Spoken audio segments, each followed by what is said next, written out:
நீதிமொழிகள் 16ஆம் அதிகாரம் 18ஆம் வசனம். அழிவுக்கு முன்னானது அகந்தை, விழுதலுக்கு முன்னானது மனமேட்டிமை. Pride goes before destructions and a haughty spirit before a fall. கிறிஸ்துவுக்குள் பிரியமானவர்களே, விழுதலுக்கு காரணம் மனமேட்டிமையும் அகந்தையும் என்ற தலைப்பின் கீழாக நம்முடைய தியானம். இருதயத்தை உடைக்கிற நம்முடைய இந்த லெந்து கால தியானத்திலே இன்றைக்கு மனமாற்ற அழைப்பு நமக்கு கொடுக்கப்படுகிறது. நம்முடைய இருதயம் சிலுவையின் கீழாக எப்படி மாற வேண்டும்? உடையாத இருதயம் சிலுவையை ஏற்றுக்கொள்ளாது என்று வேதம் சொல்லுகிறது.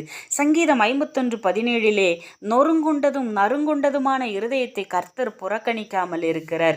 சிலுவை ஒரு அலங்காரம் அல்ல, அது இருதயத்தை உடைக்கிற தேவனுடைய கருவியாக இருக்கிறது.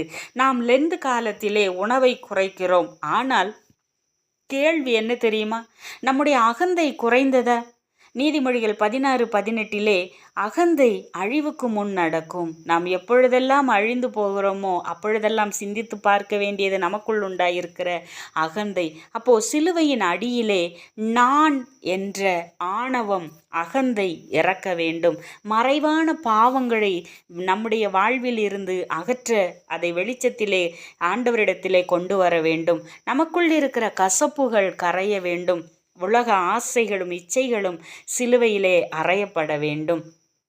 கலாத்தியர் 5ஆம் அதிகாரம் 24ஆம் வசனத்திலே கிறிஸ்துவுக்குரியவர்கள் மாம்சத்தையும் அதன் ஆசைகளையும் சிலுவையிலே அறைய வேண்டும். அப்போ சிலுவையை பார்த்ததும் நமக்குள் உணர்ச்சி வரவில்லை என்றால் நம்முடைய இருதயம் இன்னும் கல்லாகவே இருக்கிறது. எசேக்கியேல் 36:26 கர்த்தர் புதிய இருதயத்தை தருவேன் என்று நமக்கு வாக்கு பண்ணுகிறார். இந்த லெந்து காலத்திலே தேவன் கேட்கிறது ஒன்று மட்டும்தான், உன்னுடைய இருதயத்தை எனக்கு கொடுத்து விடு. உடையாத இருதயத்திலே சிலுவை ஒருபோதும் வேலை செய்யாது.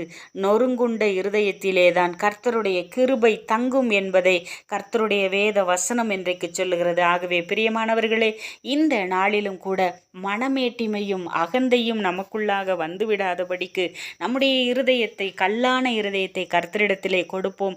கர்த்தர் நம்முடைய இருதயத்தை மாற்றி நமக்குள்ளாக கிறிஸ்துவின் குணாதிசயங்களை வளர பண்ணுவார். நமக்குள்ளாக அகந்தை வரும்போது நமக்கு மனமேட்டிமை வருகிறது. நம்முடைய வாழ்விலே அவை எல்லாவற்றையும் கர்த்தர் மாற்ற விரும்புகிறார். புதிய மனுஷியாக மாற்றி நம்மை அவருக்குள்ளாக வைத்துக்கொள்ள அவர் விரும்புகிறார். நானும் கிறிஸ்துவும் என்ற அந்த உறவிலே நம்மை புதுப்பித்து கொள்ள, நம்மை அவரோடு இணைத்து கொள்ள கர்த்தராகிய தேவன் விரும்புகிறார் என்பதை புரிந்து கொள்வோம்.